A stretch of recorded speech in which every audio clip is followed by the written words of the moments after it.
We live in a world that tells us more is better. More money, bigger houses, faster cars. We think that if something is expensive, it must be good. And if something is free or simple, it must be worthless. But sometimes the price tag is the least important thing about an object. I would like to ask you, what makes you happier? A new phone or a hug from a friend? Please share your answer in the comments. My name is Eleanor, and I used to think that happiness cost $1 million. I was a woman of high standards. That is a polite way of saying I was a snob. I lived in a penthouse in the city. I worked as a creative director for a luxury brand. My life was made of silk, gold, and champagne. I didn't like simple things. I didn't eat sandwiches. I ate lobster. I didn't go for walks in the park. I flew to private islands. I didn't like handmade gifts. If you can make it in your kitchen, I used to say, I don't want it. My assistant Clara once knit me a scarf for Christmas. It was red and woolly. Oh, how quaint, I said, holding it with 2 fingers like it was dirty. I threw it in the trash the next day. I only wore cashmere. I thought I was happy. I thought I was successful. But the universe has a funny way of teaching us lessons. It happened on a Friday evening in October. I was driving my new sports car.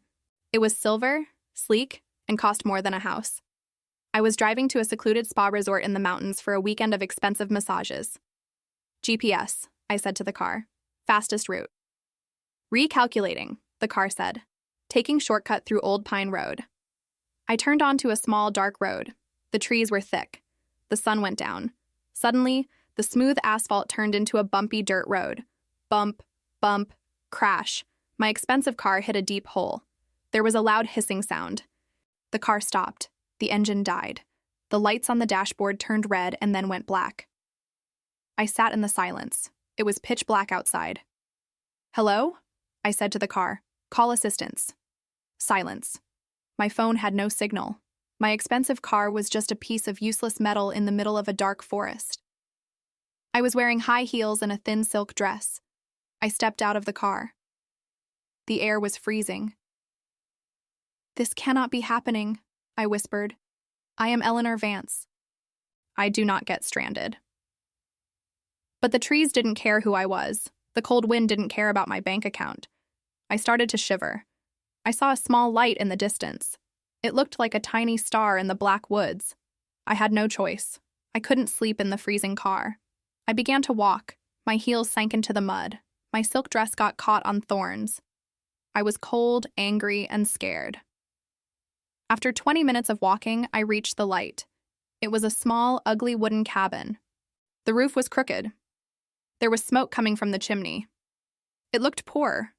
It looked simple. I hesitated. I didn't want to knock on the door of this dirty little shack. But my teeth were chattering. Knock. Knock. The door opened with a loud creak. An old woman stood there. She was wearing a faded apron and thick wool socks. Her face was wrinkled like a map. Well now, she said, looking at my muddy designer shoes. You look like a lost bird. My car broke down, I said stiffly. I need a phone. I need to call a helicopter or a limo. The old woman laughed. We don't have helicopters here, dear, and the phone lines are down from the wind, but I have a fire. She opened the door wider. Inside, it looked small and cluttered. It smelled of wood smoke and something else, something warm. I didn't want to go in. It was everything I hated. It was rustic. It was cheap. But the cold wind pushed me inside. I stepped into the cabin thinking I would leave as soon as possible. I didn't know that I was walking into a trap that would catch my heart. The cabin was not a palace. It was one room. In the corner, there was a bed with a quilt made of different colored patches. There were dried herbs hanging from the ceiling. There was a fat orange cat sleeping on a rug. Sit, the old woman said, pointing to a rocking chair by the fire. My name is Martha. I am Eleanor, I said. I sat down on the edge of the chair. I didn't want to touch anything. It looked dusty. You are shaking like a leaf, Eleanor, Martha said. She went to a wooden chest and pulled out a thick gray sweater. It looked scratchy. It looked shapeless.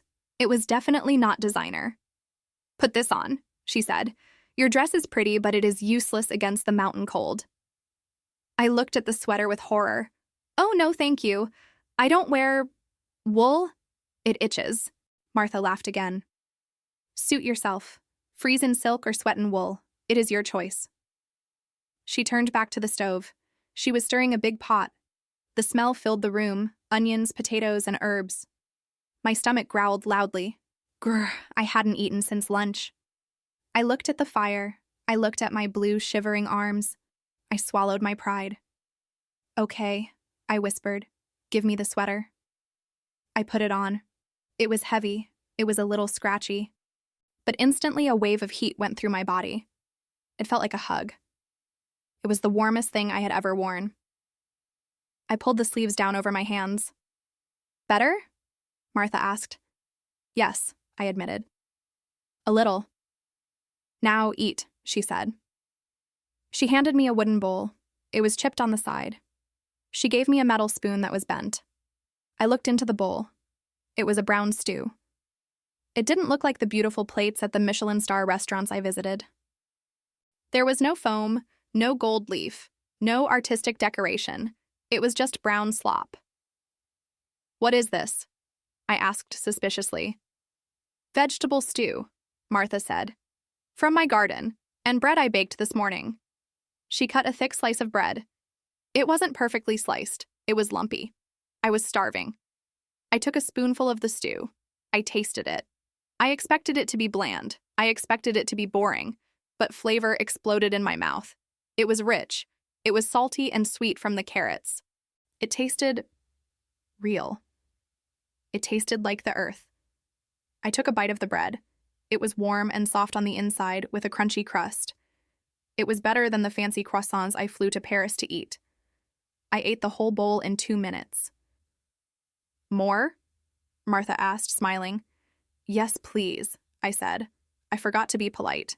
I forgot to be a snob. I was just a hungry human. After dinner, the wind howled outside. Woo! It sounded scary. But inside, with the fire crackling and the cat purring, it felt safe. I need to pay you, I said, reaching for my purse. I have cash. I have credit cards. How much for the soup and the sweater? $500? Martha stopped knitting. She looked at me over her glasses. Put your money away, Eleanor, she said sternly. But I always pay for services, I said. I don't like debt. You can't pay for this with paper, Martha said. Here, money is just fuel for the fire. Can you eat $100 bill? Can a credit card keep you warm? I looked at the cash in my hand. In the city, this paper made me a queen. Here, in the woods, it was just green paper. It had zero value. Then what do you want? I asked. Why are you helping me? Because you were cold, Martha said simply, and because I have extra soup. That is how life works. We share. She stood up and went to a shelf. She picked up a small wooden object. Do you like art, Eleanor? She asked. I love art, I said haughtily. I have a Picasso print in my office. I collect modern sculptures. Martha handed me the object. It was a small bird carved out of wood. It was smooth. It wasn't perfect. One wing was slightly bigger than the other. But the face of the bird looked so happy. It looked alive. My husband carved this, Martha said softly. He died last winter.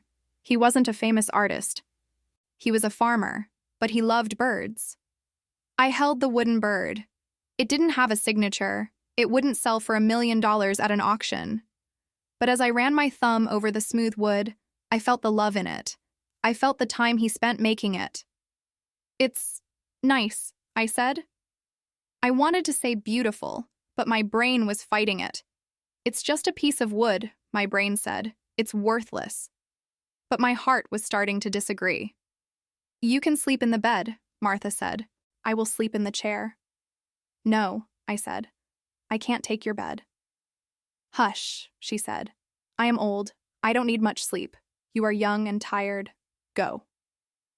I lay down on the patchwork quilt. It wasn't Egyptian cotton. It was made of scraps of old shirts and dresses sewn together. It was chaotic. But as I pulled it up to my chin, smelling the lavender and wood smoke, I realized something strange. In my penthouse, on my $5,000 mattress, I usually needed sleeping pills to fall asleep. My brain was always racing about money, emails, and status. Here, under a quilt made of rags, with a stomach full of vegetable soup, my eyes felt heavy. The silence wasn't empty, it was peaceful. I fell asleep holding the wooden bird in my hand. I didn't know that the next morning, I would see something that would make me question every single thing I owned in my expensive life. I woke up to a sound I hadn't heard in years. Not a siren, not an alarm clock beeping aggressively. I woke up to the sound of a rooster crowing. Cock-a-doodle-doo. I opened my eyes. Sunlight was streaming through the dusty window. It hit the patchwork quilt, making the colors glow. Red, blue, faded yellow. I sat up. I wasn't in my penthouse. I was in the wooden cabin, and for the first time in my adult life, I didn't wake up with a headache of stress. I felt rested. I walked to the door. Martha was sitting on the porch in a rocking chair, holding a mug of steaming coffee. "Morning, Sleeping Beauty," she smiled. "There is coffee in the pot." I poured myself a cup in a chipped mug and sat next to her. The air was crisp and cold. I looked out at the view.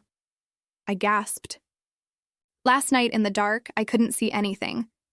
But now, the sun was rising over the mountains. The valley below was covered in a blanket of white mist. The trees were painted in gold and orange autumn colors. It was breathtaking. "I paid $10,000 a night for a view like this in Switzerland last year," I whispered. "That is a lot of money for looking," Martha chuckled. "Here, the show is free. It plays every morning." I looked down at the quilt I had wrapped around my shoulders. In the daylight, I saw the stitching. It was messy.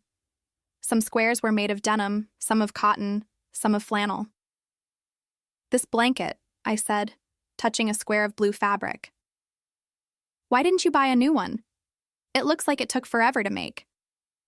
Martha touched the blue square gently. Her rough hand looked soft in that moment. "This blue square," she said, "was my husband's favorite work shirt. He wore it for 20 years. She pointed to a square with little yellow ducks. "This was my son's baby blanket. He is a grown man now, living in the city." She pointed to a piece of white lace. "And this was a piece of my wedding dress. I cut it up when the dress didn't fit anymore." I stared at the quilt. It wasn't just a blanket. It was a history book. It was a family album made of cloth. I thought about my apartment. I had a sofa that cost $15,000. It was Italian leather. It was beautiful. But it had no story. Nobody had cried on it. Nobody had grown up on it. It was just a cold, expensive object. "You don't have things," I said softly. "You have memories." "Things break, Eleanor," Martha said, sipping her coffee. "Memories last. A simple life doesn't mean an empty life. It just means you make room for what matters." Just then, a loud noise broke the peace. Our rumble clank. A tow truck was coming up the dirt road. It was big, dirty, and loud. It stopped in front of the cabin. A man in grease-covered overalls jumped out. "Morning, Martha," he shouted. "Found a fancy silver car in a ditch down the road. Is the owner here?" "That's me," I said, standing up. My time in the magic cabin was over. Reality was here to take me back.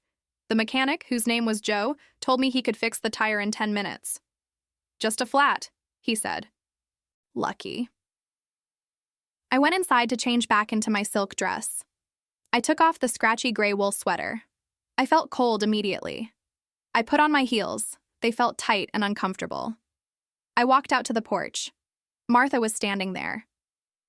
"Well," I said, feeling awkward. "I guess this is it." I opened my purse. I pulled out my checkbook. "Martha, please, let me give you something. For the food, for the bed." Martha shook her head. "I told you, Eleanor, put that away." "But I can't just take," I argued. "I am not a charity case. I am a wealthy woman." "Then be wealthy in gratitude," Martha said. "Say thank you. That is enough." "Thank you," I said. The words felt small, but they were sincere. "And take this," Martha said. She handed me a small paper bag. "Lunch for the road, and the wooden bird. He likes you." I looked at the simple wooden bird. Yesterday, I thought it was worthless trash. Today, I held it like it was a diamond. Goodbye, Martha, I said. I walked to my fixed car. The leather seat felt cold. The engine started with a smooth purr. I turned on the heater. As I drove away, back toward the highway, back toward the city of skyscrapers and expensive lunches, I looked in the rearview mirror. I saw the crooked little cabin disappearing into the trees. I touched the dashboard of my $100,000 car. It felt dead. Then I touched the wooden bird in my pocket. It felt warm. I drove back to the city, but I felt different. The Eleanor who left on Friday was not the same Eleanor returning on Sunday. I walked into my penthouse. I looked at my perfect white, expensive living room. It looked like a museum. It looked lonely. My assistant, Clara, came into the office on Monday morning. She looked nervous. She was wearing a cheap scarf she had bought at a discount store. "Good morning, Eleanor," she said quietly. "Here is your coffee. Soy latte, extra foam, exactly 180 degrees. I looked at the coffee. I looked at Clara. "Clara," I said. "Yes?" She flinched, expecting me to yell about the foam. "Do you still knit?" I asked. Clara looked confused. Yes. Sometimes." "That red scarf you made me last year?" I said. "The one I misplaced." "Yes?" "Could you teach me how to make one?" Clara dropped her pen. Her mouth fell open. You want to knit, but wool is itchy." "I know," I smiled, touching the wooden bird on my desk. "But it keeps you warm, and I think I am tired of being cold." I started to change. It wasn't overnight. I didn't sell my car or move to a cabin, but I started to change the value of things. I started to value the time Clara spent making a scarf more than the label on a Gucci bag. I started to value a homemade meal with friends more than a reservation at a 5-star restaurant. But the biggest test came 6 months later. My company launched a new campaign. The theme was exclusive luxury. The slogan was, "If everyone can have it, you don't want it." I sat in the boardroom. The executives were clapping. They loved it. It was snobby. It was elitist. It was exactly who I used to be. "Eleanor?" the CEO asked. "What do you think? It's perfect, right?" I looked at the slogan.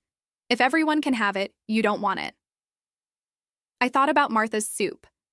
I thought about the sunrise. Everyone could have those things, and they were the best things in the world. I stood up. My hands were shaking, but I held the wooden bird tight in my pocket for courage. "No," I said. "It's wrong." The room went silent. "What?" the CEO asked. "We are selling emptiness," I said. "We are telling people that happiness is a VIP club, but it's not." I walked to the whiteboard. I erased the slogan.